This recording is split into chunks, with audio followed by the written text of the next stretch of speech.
Assalomu alaykum aziz kitobxonlar. Bugun sizlarga o'zbek adabiyotining yorqin namoyandalaridan biri O'lmas Umarbekovning Qiyomat Qars hikoyasini so'zlab bermoqchiman. O'lmas Umarbekov 1934-yilda Toshkentning Mirobod mahallasida dunyoga keldi. U o'zbek adabiyotiga samimiy, hayotiy va chuqur ma'noli asarlari bilan kirib kelgan ijodkorlardan biridir.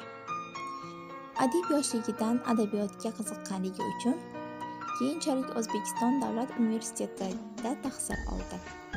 Adibning o'nlab hikoyalari, qissalari va shuningdek Odam bo'lish qiyin, Fotima va Zuhra nomli romanlari dunyo yuzini ko'rdi. Adibning mashhur hikoyalaridan biri Qiyomat Qars hikoyasi insoniy burch va qarz masalasi chuqur falsafiy mazmunda ochib beriladi. Hikoyamiz qahramonlaridan Sarsonboy otaning ayoli Zebi xola, choyxonachi Madomar aka va Sarsonboy otaning o'g'li G'ofurjonning do'sti Haydarali va Sarsonboy otaning To'riq nomli oti va boshqa qahramonlar ishtirok etadi. Hikoyamizning bosh qahramoni oddiygina odam Sarsonboy ota. Bu ismi o'zi haqida ma'lumot beruvchi ism desak ham xato bo'lmaydi.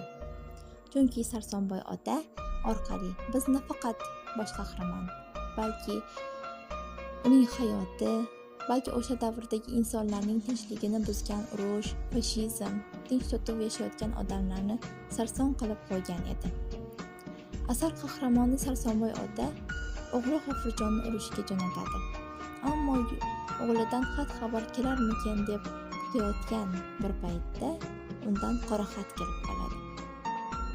Bunga ham arang bir chidayotgan paytida uning do'sti Haydaralini ham urushga chaqirtiriladi. Sarsonboy otaga 2ta qo'yni omonat qilib topshirib, o'zi kelguncha uni boqib turishini iltimos qiladi. Oradan 20 yildan ko'p vaqt o'tgan bo'lsa ham Sarsonboy ota omonatga xiyonat qilmaydi. Qiyomat qarz bu. Qarz bilan go'rga kirmoqchi emasman deydi hikoyada. Sarsonboy ota qarib qolgan bo'lsa ham va'dasiga vafo qilib, qo'ylarni boqib, tog'ma-tog', darama-dara yuradi. Har bozor oldidagi choyxonaga tushib, Haydaralini qidiradi. Omonatini topshirish uchun hafta davomida qo'ylarni boqib, har bozorga boradi. Odamlar uni yoshini, qarib borayotganligini, qiynalib qo'ylarni tog'ma-tog' olib yurganligini ko'rib, ularga achinadi. Axir 20 yildan ortiq vaqt ichida o'zga odamning omonatini saqlash juda ham qiyin. Sarsonboy ota esa 2ta omonat qo'yni 40 taga yetkazadi. Boshqa qo'ylariga aralashib ketmasligi uchun hammasiga qizil lenta bilan bog'lab chiqadi.